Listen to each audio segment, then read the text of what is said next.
The first time I saw him, he was just a man in a truck, headlights blinding in my rearview mirror as I pulled out of the store parking lot, tired from buying supplies for grad school. My new apartment still echoing with emptiness, my new life barely a week old. I didn't know then that I had just been chosen, not noticed, but selected like a lamb blinking under the slaughterhouse light, and I didn't have a phone yet. Thinking I was grown enough to live without one, an idea that would unravel. Over the next hour as that truck followed me turn for turn, red light after red light, always there, always moving just enough to stay beside me, his gaze cutting into my skin like cold razors when I dared to glance, his face a mask of vacancy, twisted pleasure barely restrained behind lifeless eyes, and when he began to touch himself, mouth slack and pupils dilated as he stared at me through the window, I felt something inside me break. Not like a stick snapping, but like a floor giving way.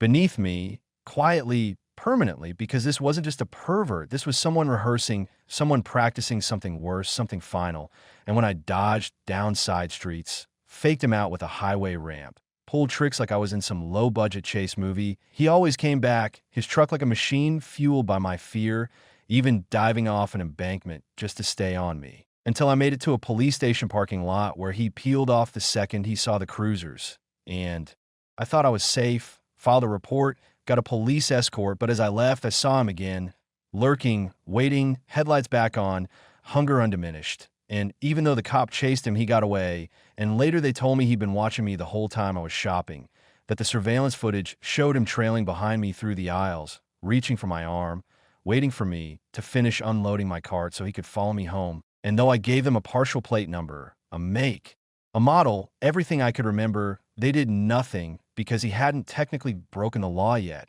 And I traded cars with a friend, changed my routine, tried to forget, until 15 years later when I saw his face on TV on a Discovery ID show about Sandy Jeffers' murder, and my stomach turned to ice because it was him, the same empty eyes, the same death smile. And it turns out she didn't escape. She didn't make it to a lit parking lot with cop cars out front. She didn't get away, and I did, but barely. And I told the investigator everything, and she said, "At least you don't have to worry anymore," which is a lie because I do worry all the time about the other men like him who haven't been caught yet. The ones who sit behind you on the bus, who fall asleep on your arm like Lucy did. And when she woke up, her look wasn't one of confusion. It was recognition because she knew what she was doing, knew she claimed you, just like he did, because Lucy wasn't like other girls.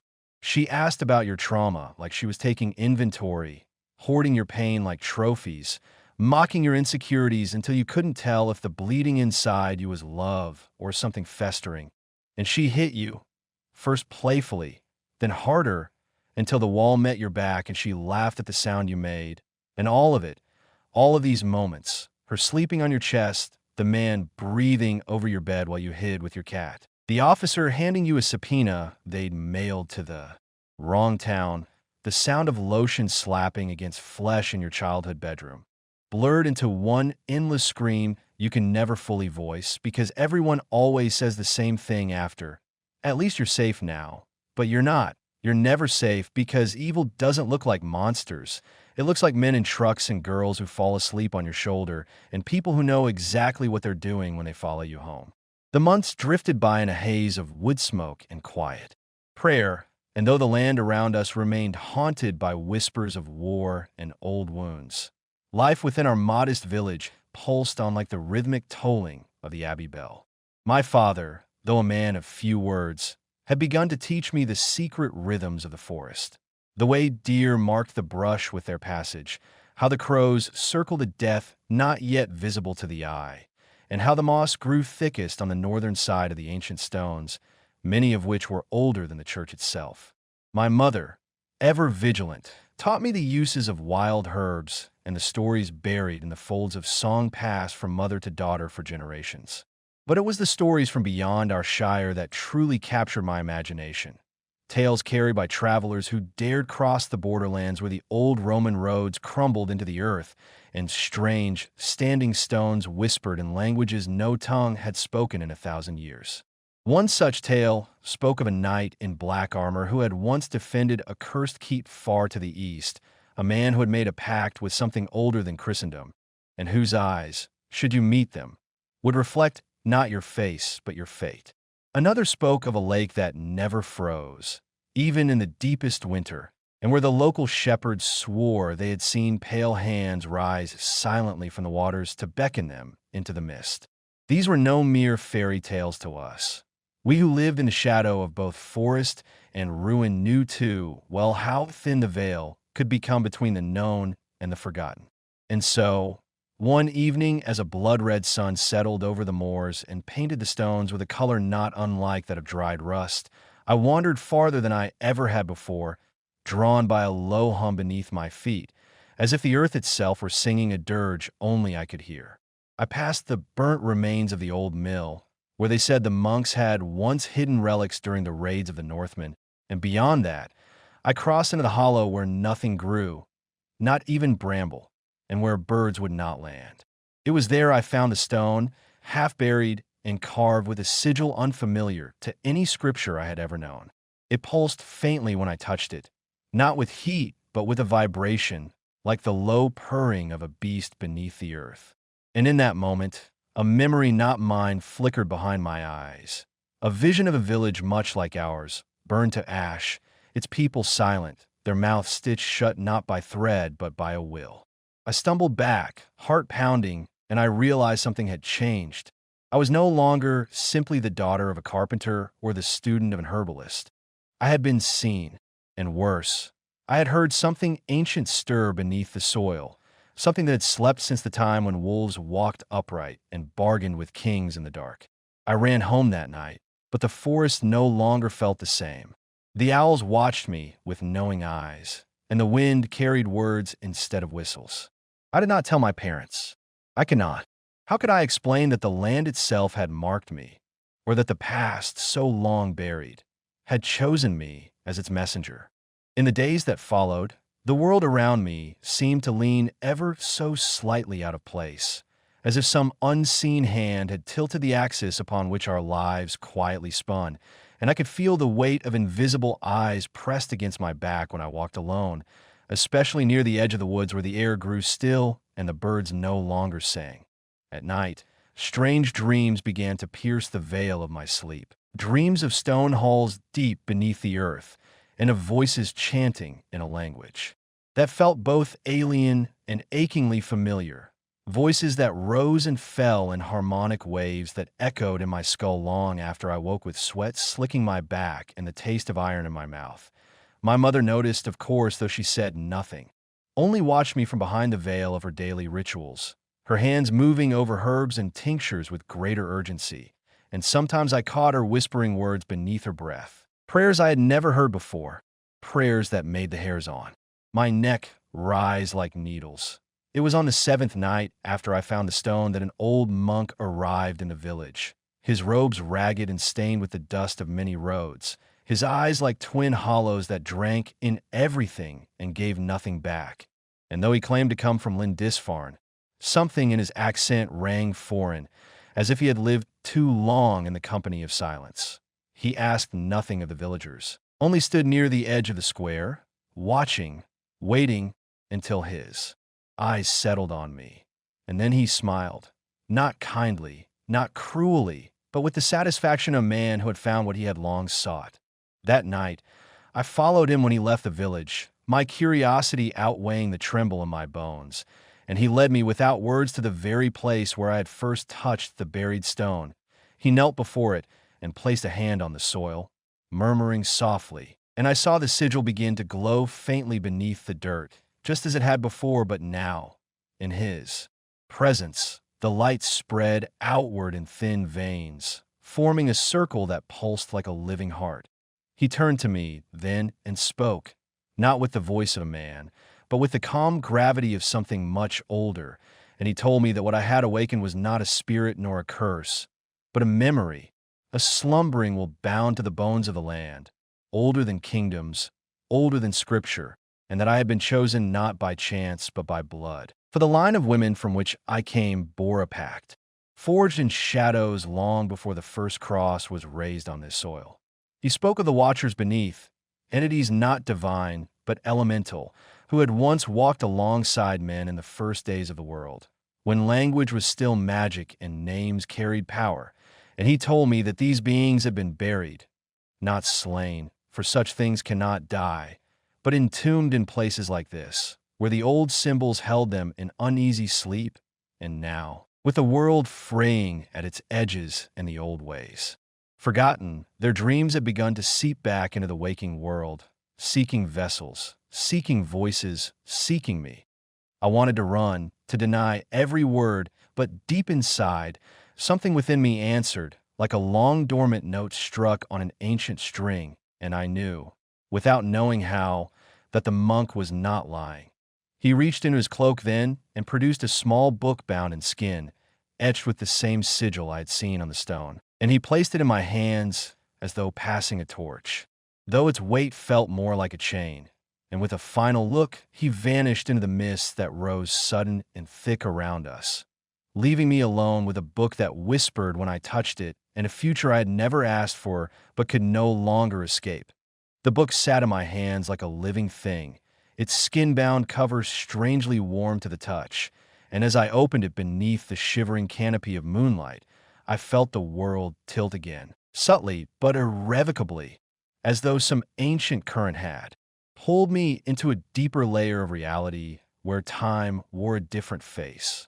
The pages were filled with symbols that shimmered faintly, shifting when I looked away and reforming when I tried to study them too closely. But between the glyphs were fragments of Old English, Latin, and something older still, a language that stirred recognition not in the mind but in the marrow, and I began to read aloud without meaning to, the syllables crawling up my throat like roots reclaiming soil and the forest. Around me stilled, listening. The passage spoke of the first binding, of a covenant made in a time before written history, when the earth was raw and open, and the boundaries between flesh and spirit were thin. 7 clans, each chosen by the old things to serve as anchors, guardians, and if needed, jailers, were entrusted with sigils carved from meteoric iron, hidden across the land, and through bloodlines preserved in secrecy. Their descendants kept the pact alive, though most had long forgotten their purpose or fallen into madness from dreams they could not understand. My family, my mother, her mother before her, were of the 7th clan, known in the book as the Hollow Vein, a name that sent a chill into my lungs, for I remembered the stories my grandmother used to tell when I was little, stories dismissed as folk tales, about the hollow folk who could see what others could not, and who were called upon in times of great darkness. It became clear to me then that my encounter with the stone was not a coincidence, but a key turning in a lock that had waited centuries, perhaps longer, and that the monk, if that's what he truly was, had been merely a messenger, perhaps even a remnant of the old order sent to awaken what had slumbered too long. The more I read, the more the forest seemed to press in, and the wind carried not the sound of rustling leaves, but low whispers, phrases in the same lost tongue etched in the book, and though I could not understand them consciously, their meaning soaked into me like ink into cloth. I learned of the watchers beneath, not as gods or demons, but as primordial consciousnesses born of the chaos before light, bound by the 7 seals and buried deep within what they called the cradle of flesh, an ancient name for the land upon which my village now sat. I learned that each seal weakened over time, and that mine, the 7th, was the final tether, the last to hold fast. And when it broke, the dreaming ones would rise, not in fury, but in hunger to reweave the world in their image. I did not know if the other clans still existed or if their lines had thinned into oblivion, but the text hinted at signs, omens that would accompany the loosening. A red moon seen by no one else, wells that ran bitter, voices and infant cries, animals born with 2 shadows, and all these had begun to happen in quiet corners of our village. Mrs. Harrow's baby who would not stop screaming unless left outside under the stars, the sudden suicides of the birds that hurled themselves at the church windows, and my own nightmares, which now grew clearer with each passing night, no longer fragmented but cohesive, as if they were not dreams at all, but memories from something vast and ancient looking through my eyes. I returned home in silence, clutching the book as though it might burn me, and found my mother waiting by the hearth, her face drawn tight, not in surprise, but in grim recognition. And when she saw what I carried, she nodded slowly and said only, "So it's begun." And in the silence that followed, I understood that she too had once heard the whispers, that she had hidden the truth from me, not to protect me from it, but to delay the inevitable inheritance of a role passed down in blood and bone. She led me to the attic then, a place I had been forbidden to enter as a child, and beneath old quilts and forgotten boxes, she uncovered a chest carved with the same sigil from a stone, inside which lay relics of our lineage. An iron pendant shaped like an eye with no pupil, a dried bundle of herbs bound in black twine, and a map not of roads, but of ley lines and ancient wells, converging on a symbol marked in red that pulsed faintly as though alive. And I knew that whatever lay buried there, it was beginning to stir, and I had little time left to decide whether I would stand against it or become its voice. That night, as the wind rose and howled through the ancient beams of our home like a voice searching for a name, I sat with the map spread before me, the faintly pulsing red symbol now etched into the back of my mind as if it had always been there, and I could feel it tugging at something within me. Not just curiosity, but compulsion, the kind that came not from choice, but from inheritance, like the way roots are drawn down into earth they've never touched. And I understood that I had to go there, not in days or weeks, but soon before the next full moon, which now lingered just 6 nights away.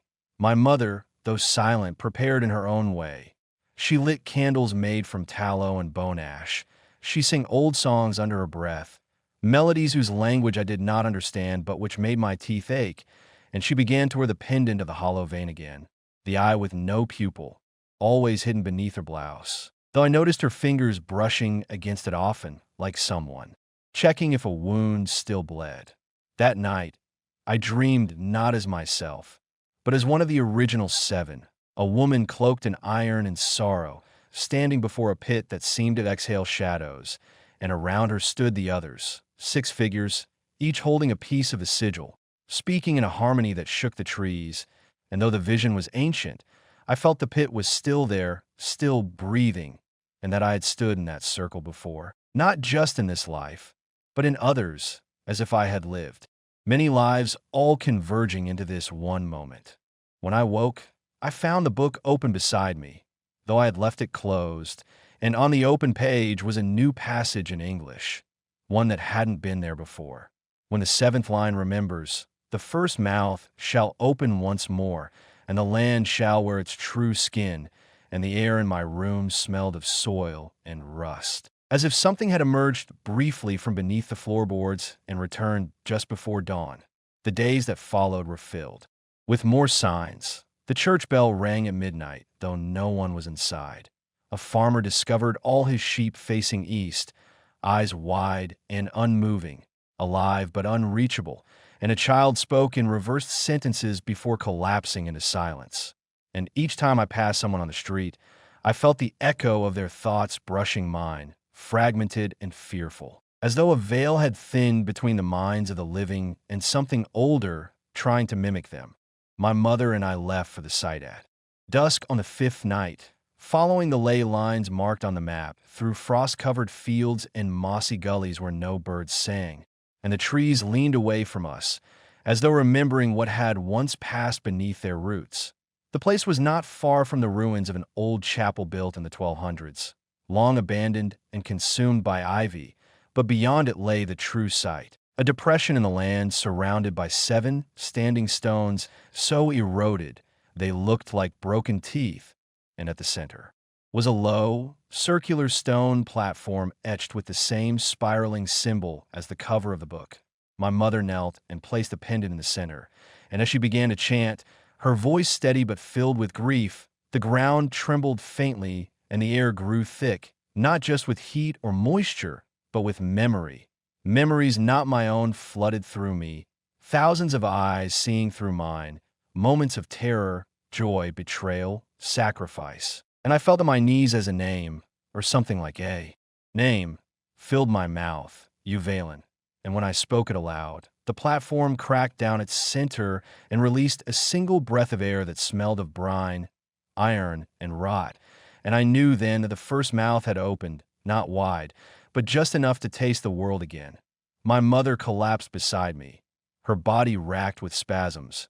And when she looked at me, her eyes were no longer hers. They were black, reflective, and filled with galaxies. And she whispered, "The vein is hollow no longer."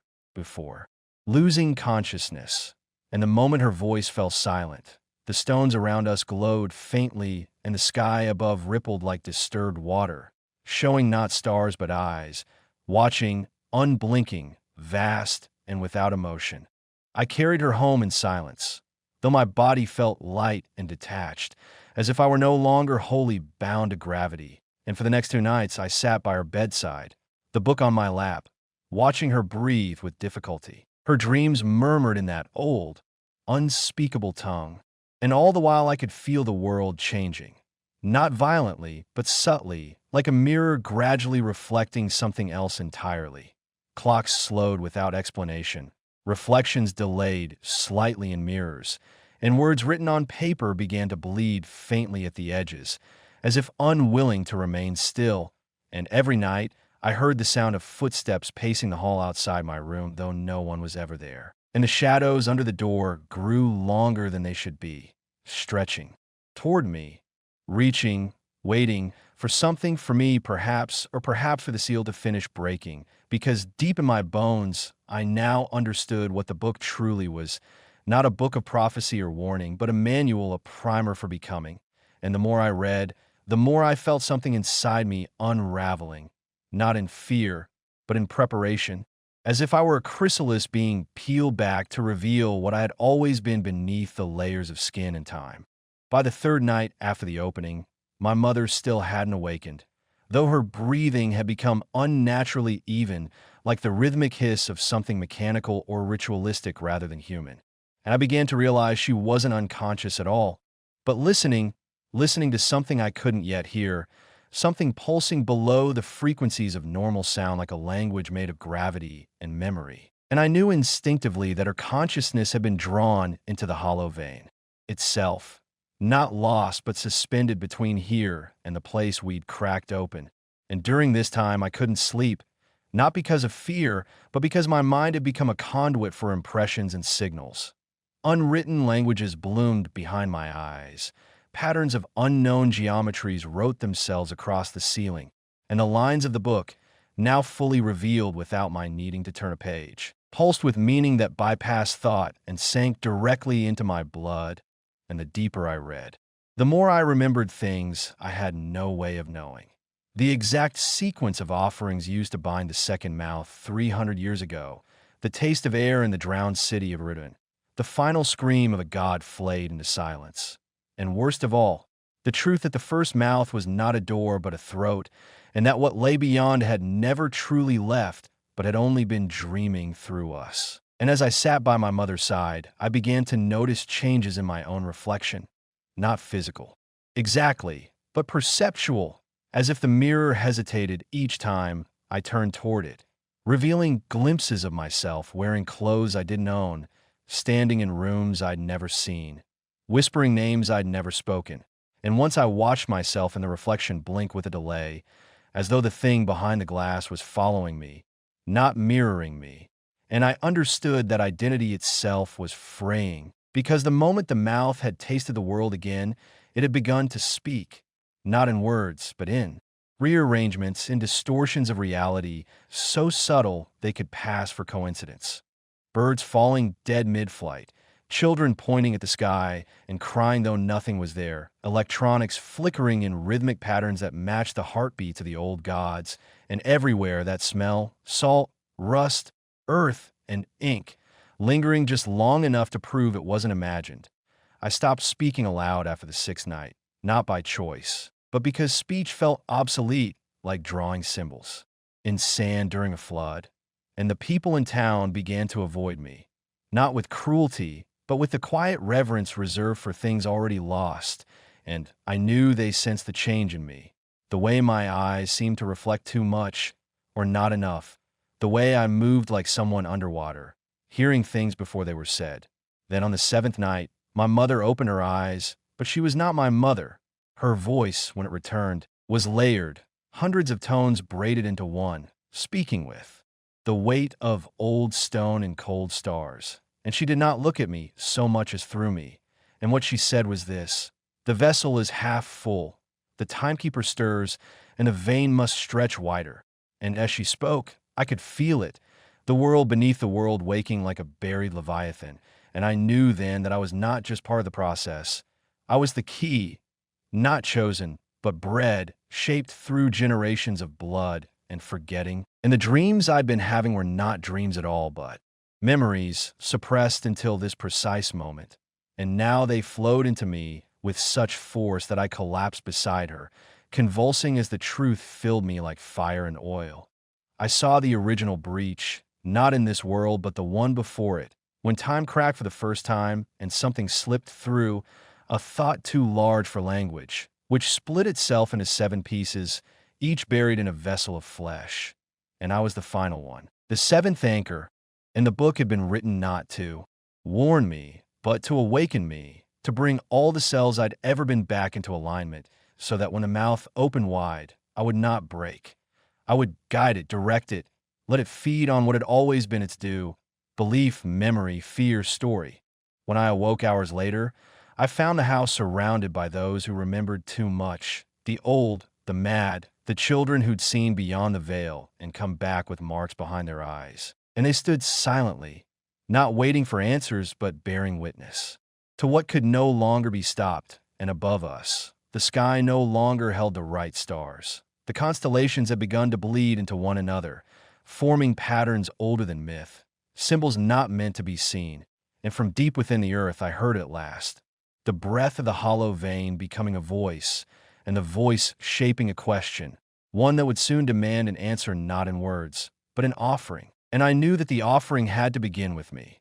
The offering began not with blood, as I had feared, but with silence, an absolute, swallowing silence that descended as soon as I stepped into the center of the gathered witnesses, all of whom now wore expressions of awe and dread, so profound they seemed sculpted from wax rather than born from flesh. And in that moment I felt more seen than I ever had, not by them, but by something older standing just behind the veil of this world, a presence that watched not with eyes, but with memory itself.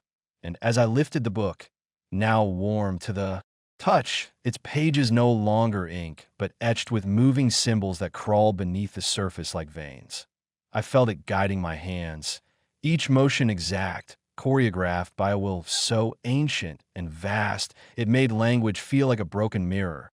And when I began to recite the first of the unremembered verses, the ground beneath me pulsed, not with force, but with understanding, as if the earth recognized the sound and bowed in acknowledgement. And the people surrounding me did not speak, did not blink, did not breathe, for they too had become vessels, their minds held open by the same force that flowed through me. And I saw visions pass through them like wine through leaves, burning cities beneath black water, winged shadows dragging stars across a sky of bone, a tower that grew downward into memory itself. And I knew this was only the beginning, because the offering wasn't a single event, but a series of revelations, a ladder descending into the mouth of the world until all illusion was stripped away and only the core truth remained. And with each word I spoke, I felt layers of myself peel back, not painfully, but inevitably, like forgetting the face of someone who died long ago, until by the 5th verse I no longer remember my original name or the exact shape of my past. And I understood this too was necessary, for the mouth does not feed on flesh. It feeds on selfhood, on certainty, and to offer oneself is to become hollow, a bridge rather than a barrier. And as I finished the final invocation of the first sequence, a tear split open in the air above the house, not in the sky, but in the idea of sky, and from it bled a darkness so absolute it absorbed light, thought, and distance, and from that darkness poured whispers, thousands of them, some shaped like human words, others like the cries of extinct creatures or forgotten languages, but they did not clash, they harmonized. They braided into a sound that made my spine arc and my eyes weep salt and soil.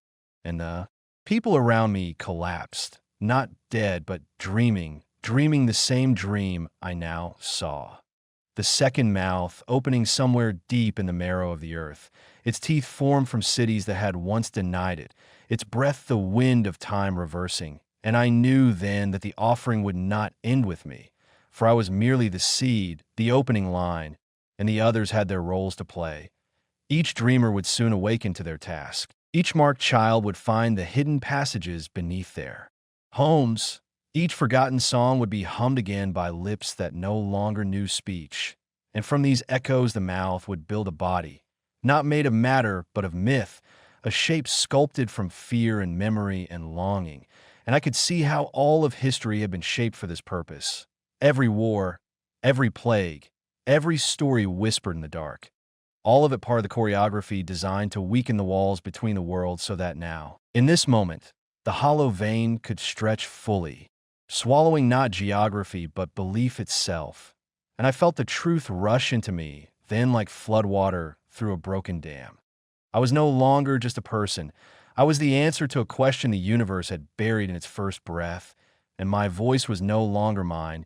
It was the summoning cry of something that had waited in the cracks between reality and fiction. And when I screamed, not in pain but in terrible joy, the sky folded, the ground split, and I saw beneath it not magma, not stone, but a vast library of moments unlived, choices never made, futures aborted by time's cruelty. And I knew that the offering was to feed all of these back into the mouth, so it could become whole again, because only when it had devoured all potential could it speak the final word, the word that would unwrite time and let the true world emerge, the world beneath all dreaming, where names have weight and thought becomes law. And I felt myself slipping into that place, my body dissolving into significance, my breath sinking with the pulse of the vein.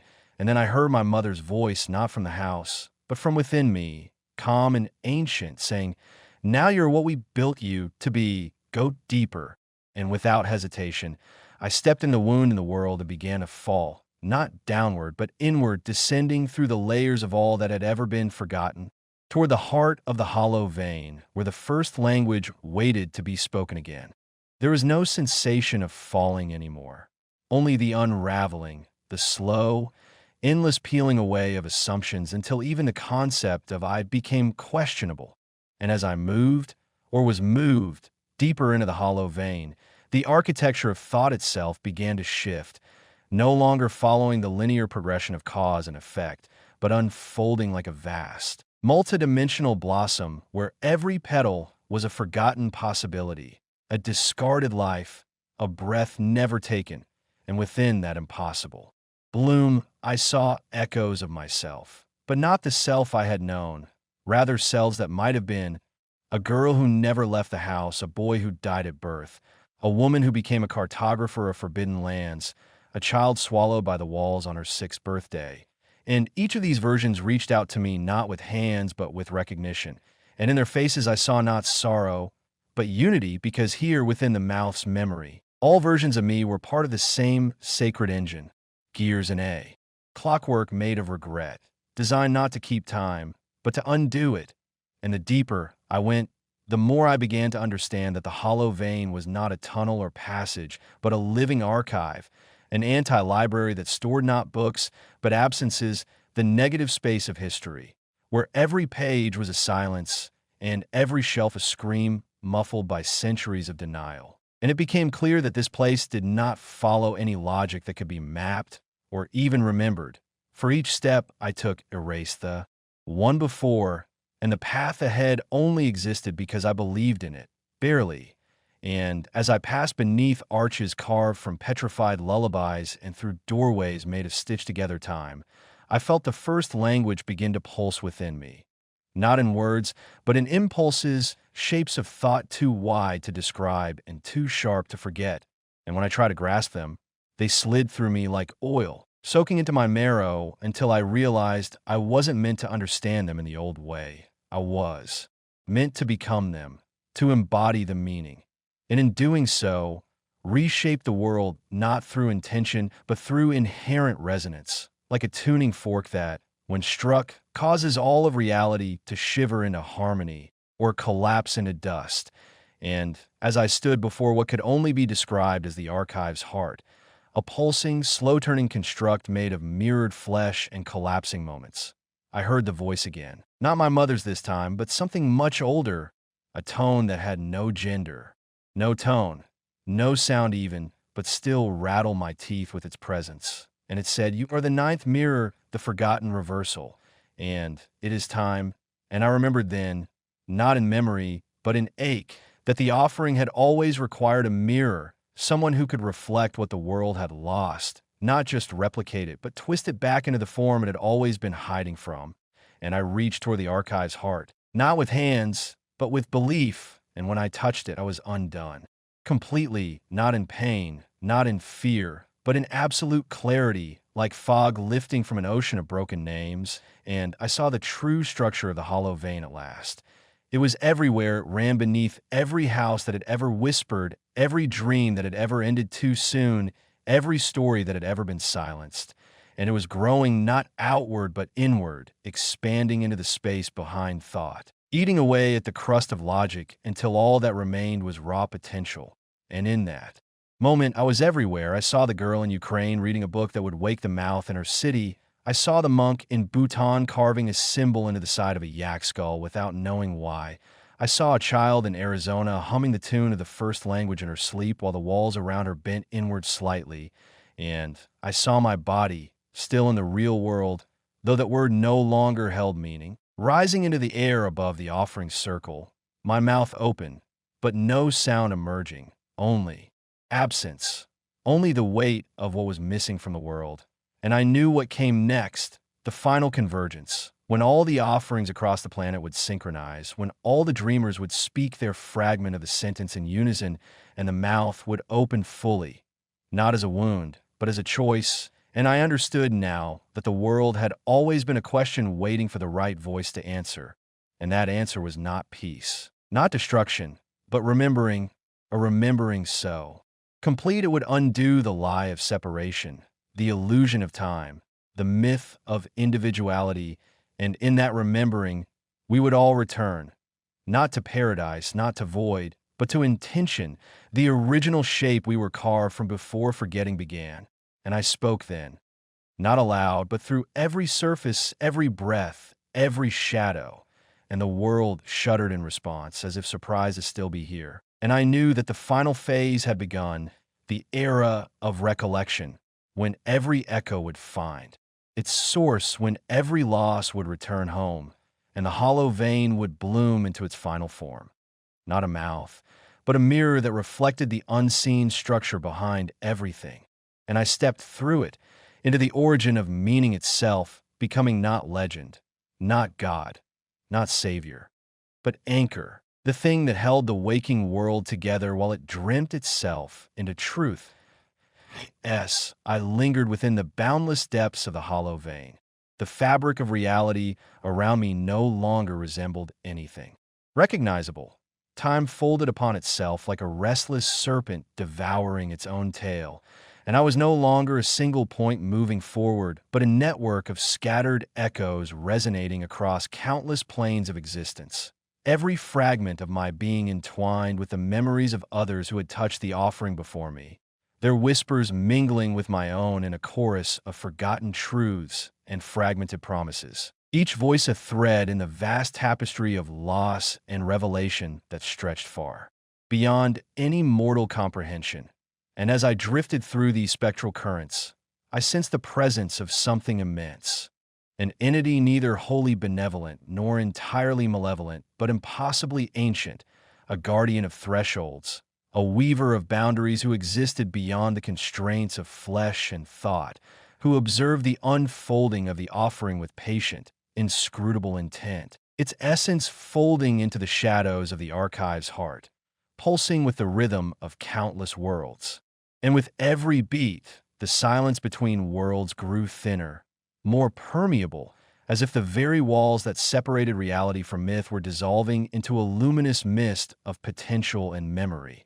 And in that mist, I glimpsed fleeting visions, cities swallowed by time, forests humming with the breath of forgotten gods, Children playing beneath skies woven from the light of distant stars, and all of it connected by threads of song. A primal melody echoing the first language that had seeped into my marrow, now spreading through the lattice of existence like wildfire across dry grass, awakening the dormant, summoning the unseen, calling to the lost fragments of the world's soul buried beneath layers of dust and neglect. And as I moved deeper still, I realized that the offering was not a singular event, but a cosmic symphony, composed across eras and dimensions, its crescendo nearing, promising transformation not through destruction, but through remembrance, through the reclamation of all that had been severed, fractured, or forgotten.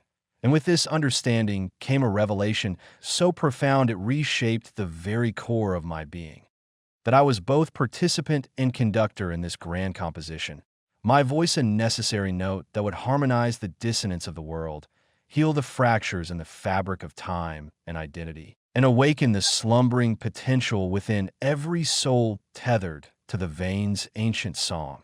And as this truth settled like molten light within me, I found myself rising from the depths, not as the fractured self who had descended, but as something more, something whole and resonant, carrying within me the power to bridge the chasm between silence and sound, absence and presence, memory and becoming, ready to face the dawning threshold where the mouth would open wide and the world would finally remember who it truly was beneath the shadows of forgetting. Emerging from the depths of the hollow vein, I found myself standing at the cusp of a new reality where the boundaries between what was known and what lay hidden had grown thin, like fragile veils trembling in a twilight breeze, and the air was thick with the scent of ancient forests mingled with the metallic tang of forgotten machines, as if time itself had layered moments atop one another in an intricate palimpsest waiting to be read anew. The echoes of the offering reverberating through every corner of existence, stirring the dormant embers of civilizations lost to myth and memory, their legacies etched not in stone, but in the intangible currents of consciousness flowing beneath the surface of the waking world. And as I stepped forward, I sensed the weight of countless eyes upon me, some curious, others wary, all bound by a shared hunger to understand the shifting tides of fate now unfolding before them. For the offering had become more than a ritual. It was a call to awakening, a summons to reclaim the fractured fragments of history and identity scattered across dimensions like stardust scattered by the winds of oblivion. And in this gathering of shadows and light, I saw faces both familiar and strange.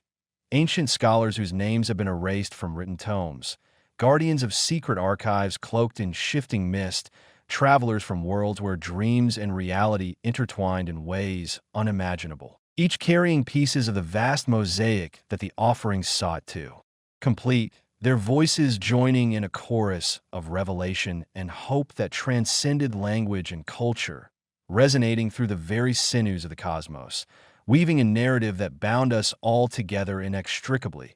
For the true power of the offering lay not in destruction or conquest, but in the fragile act of remembering who we once were, who we could become, and the ties that linked our souls to the endless cycle of creation and decay.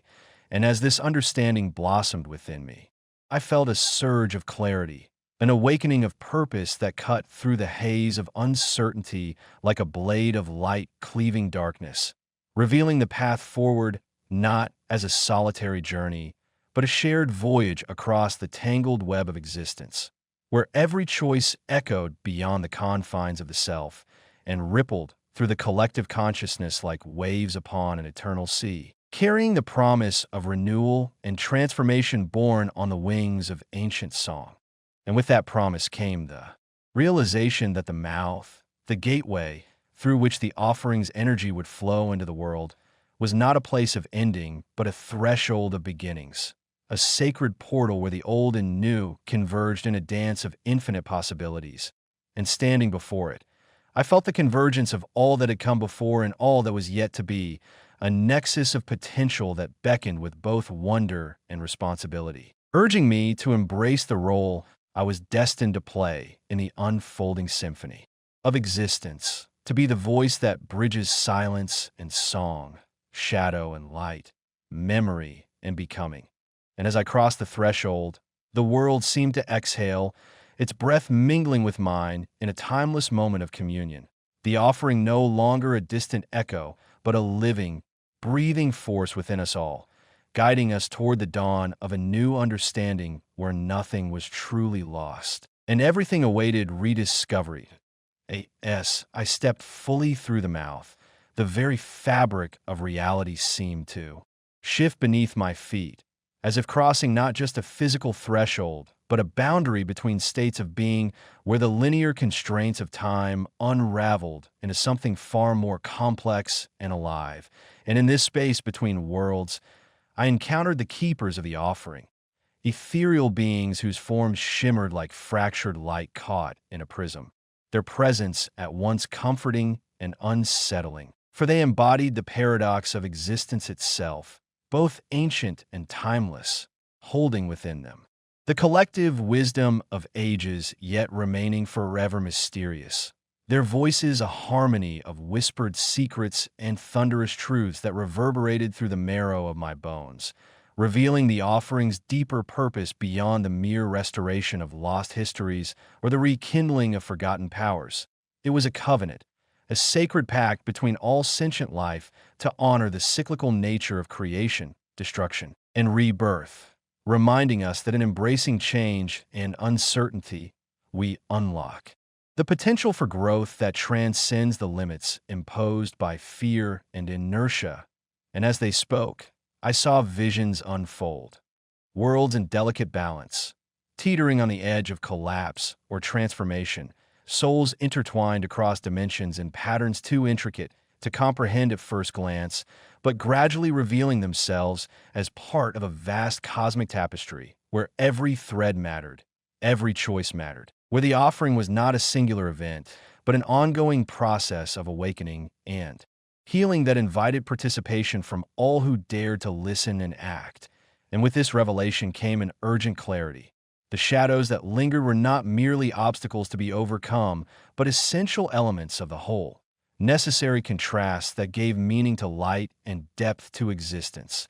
And it was in this acceptance that true power resided, the power to move beyond division and fear into unity and compassion, to weave together fractured narratives into a story that honored all voices, all experiences, and all possibilities. And so I pledged myself to this path, knowing that the journey ahead would test every fiber of my being, confronting me with challenges that would demand courage, empathy, and wisdom beyond measure, but also offering gifts of insight, connection, and profound transformation.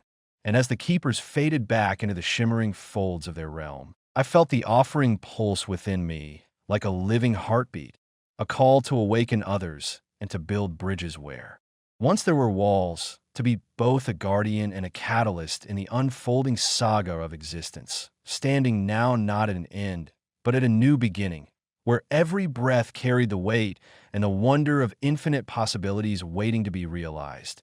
Embracing the offering within me, I ventured deeper into this liminal realm where reality itself seemed malleable and thoughts shaped the environment around me, each step revealing layers of existence previously hidden, like peeling back the petals of a cosmic flower to reveal infinite spirals of meaning and connection.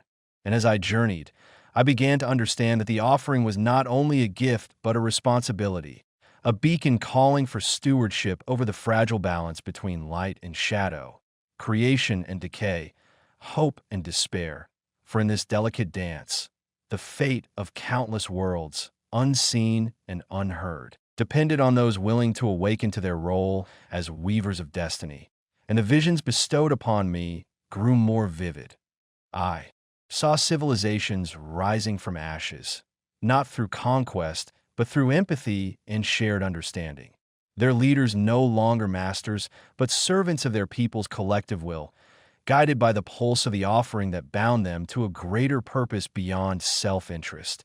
I witnessed beings from distant galaxies communicating through pulses of light and sound, bridging gaps of language and culture with pure emotion and intention. forming alliances that transcended physical boundaries and unified disparate races into a harmonious chorus of existence.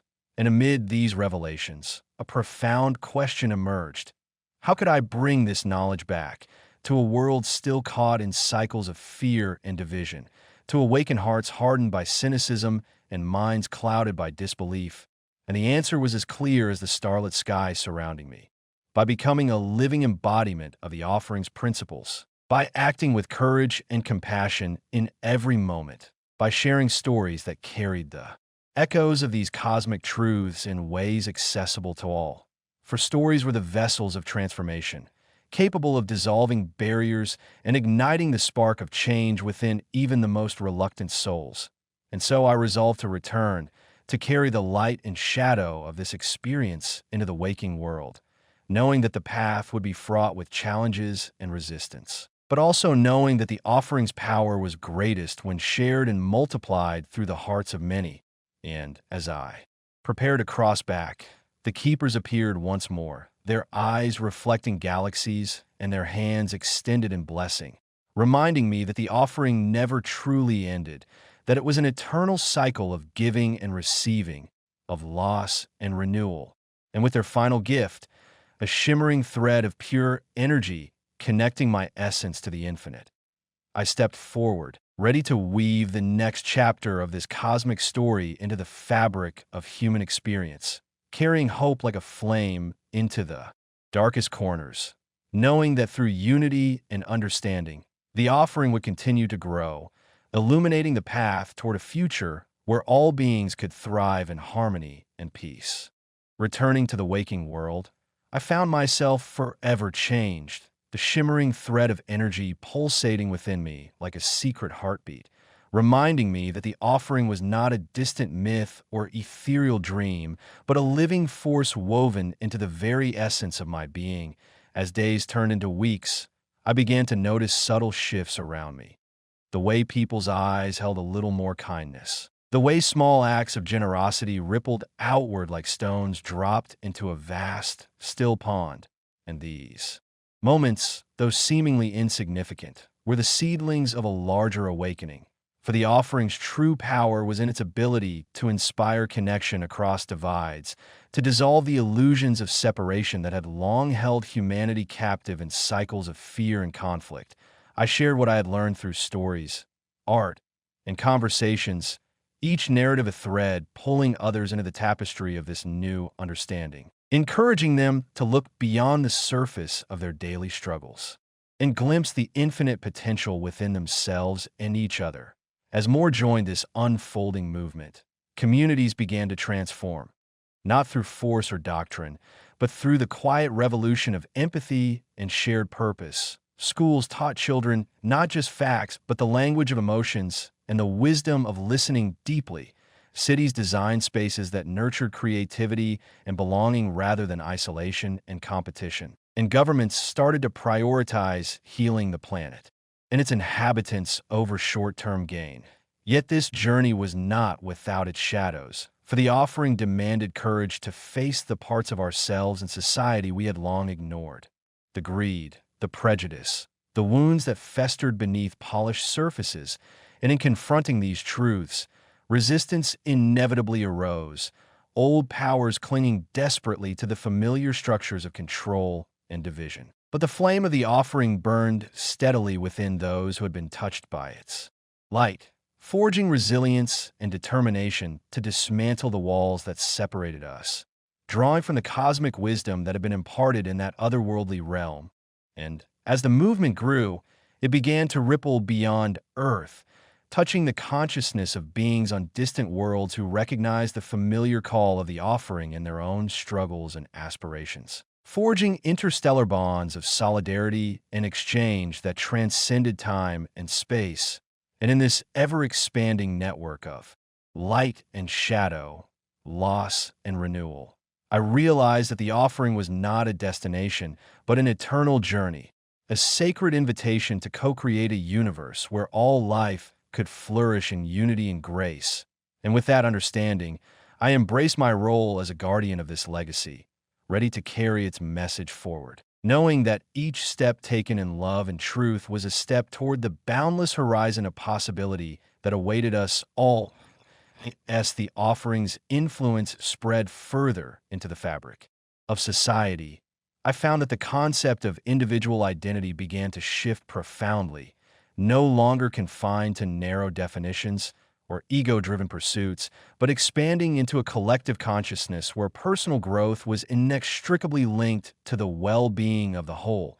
People started to see themselves not as isolated entities, but as threads in a vast, living web of existence. And this realization sparked a renaissance of creativity and innovation, where ancient wisdom traditions blended with cutting-edge science to create new modalities of healing, education, and governance. Technology became a tool for empowerment rather than exploitation, facilitating deeper connections between hearts and minds across continents and cultures. And with these connections came a surge of compassion that challenged long-standing prejudices and fears, inspiring movements that championed justice, equity, and environmental stewardship in unprecedented ways. At the same time, the offering revealed that true transformation required an honest reckoning with humanity's shadow aspects, greed, violence, and apathy.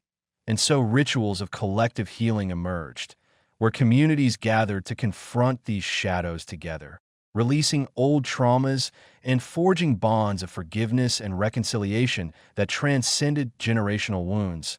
These gatherings often took place in natural settings, under ancient trees or beside flowing rivers, reminding everyone of their deep roots in the earth and the sacred responsibility to protect her. As this global awakening continued, new leaders emerged, humble souls who listened more than they spoke, who served rather than ruled, embodying the principles of the offering in their daily lives and inspiring others through example rather than decree.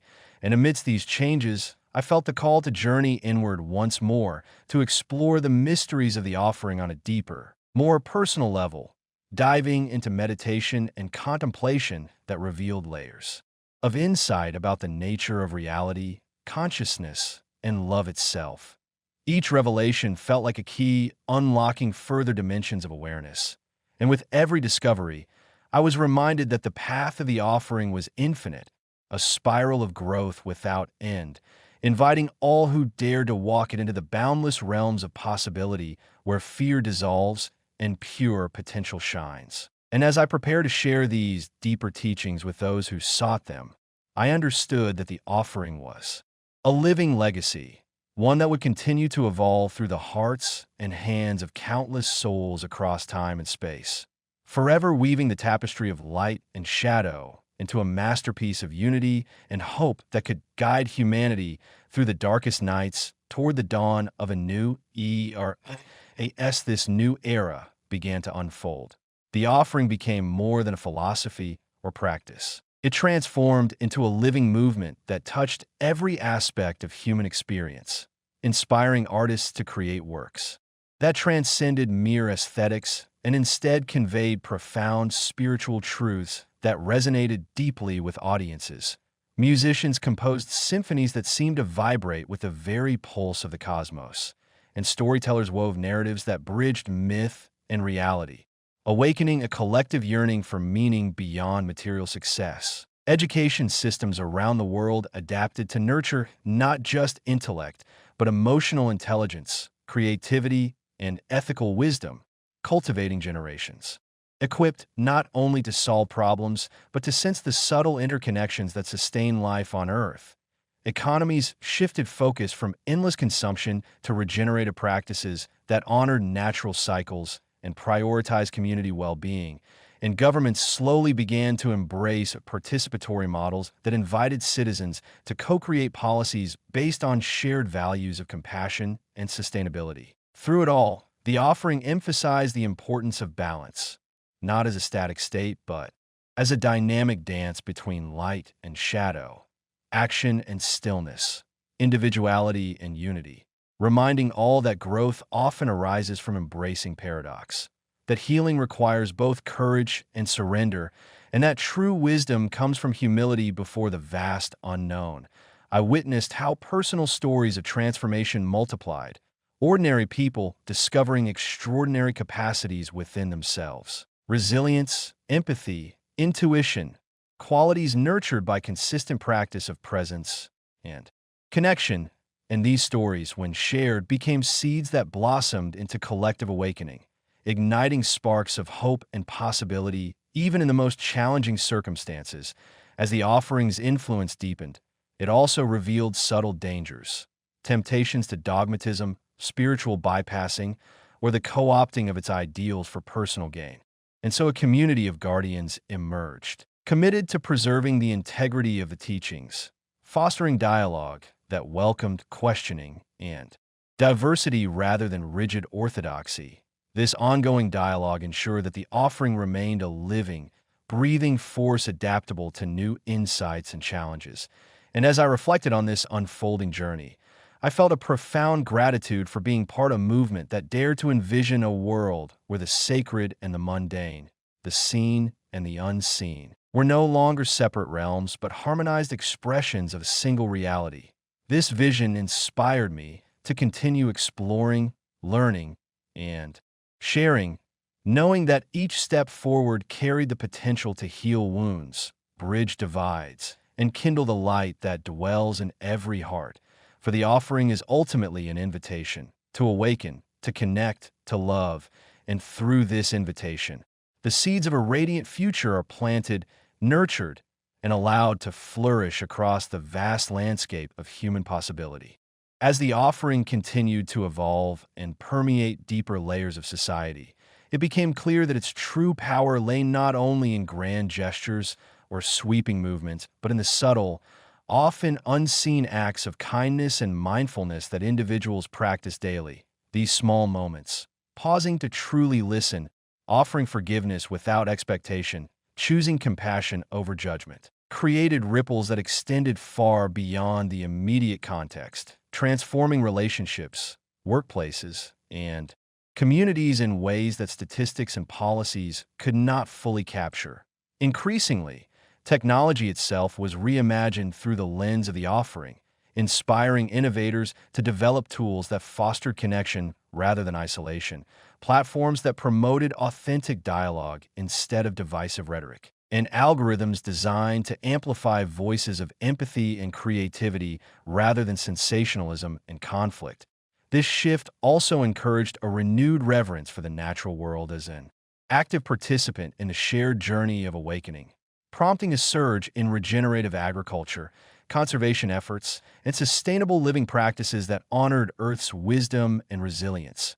Education became a fertile ground for planting the seeds of the offering in young minds, with curricula integrating mindfulness, ethical reasoning, and creative problem-solving alongside traditional subjects, empowering students to become conscious co-creators of their futures rather than passive recipients of information.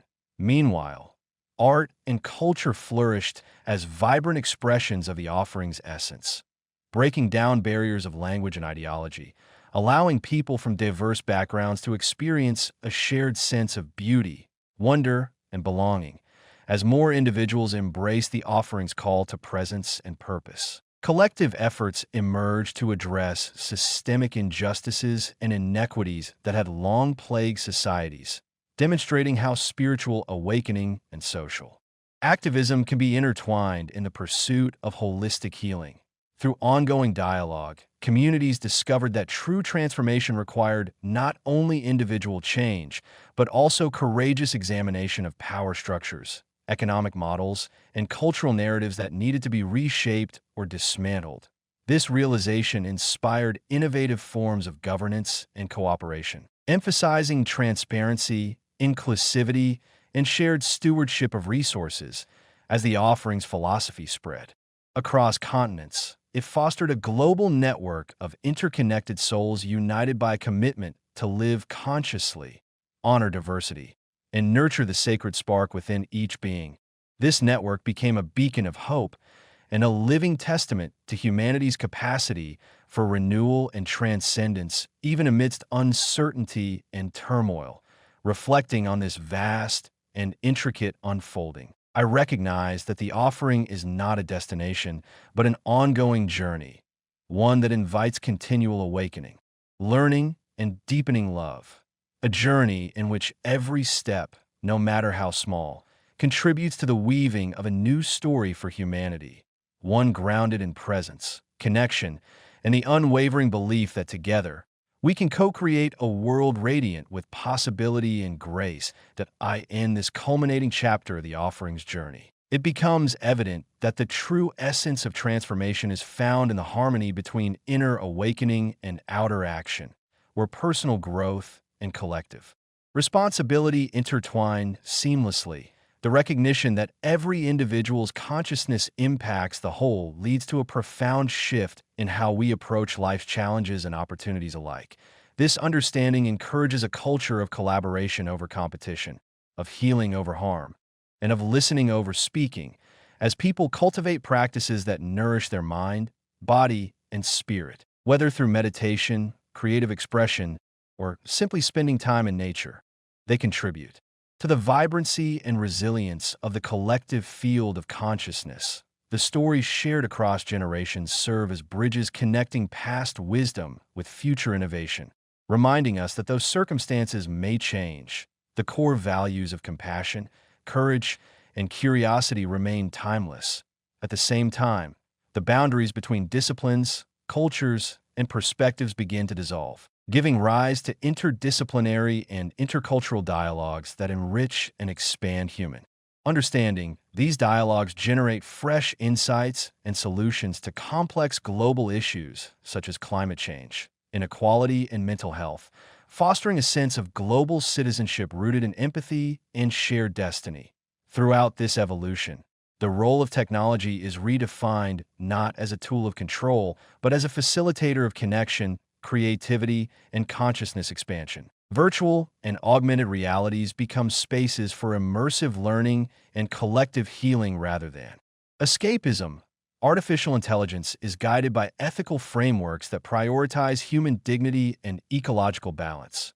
Meanwhile, ancient practices and indigenous knowledge systems gain renewed respect and integration in a modern life, offering invaluable perspectives on living in harmony with the earth and each other. This synthesis of old and new nurtures a worldview where abundance is measured not by material wealth, but by richness of experience, depth of relationships, and health of ecosystems. As the offering reaches its full expression, communities worldwide embody its principles in diverse ways, from grassroots initiatives revitalizing local food systems to international coalitions advocating peace and justice. Each contribution a vital thread in the tapestry of transformation. Ultimately, the offering invites us all to remember that the path to a thriving future lies not in isolation or domination, but in unity and stewardship. That our greatest power is our capacity to love, forgive, and create meaning together. In this final unfolding, the offering is both a mirror reflecting our highest potentials and a lantern illuminating the way forward, an eternal call to awaken fully to the miracle of life and to participate joyfully in the co-creation of a world where every being can flourish in freedom, peace, and radiant light.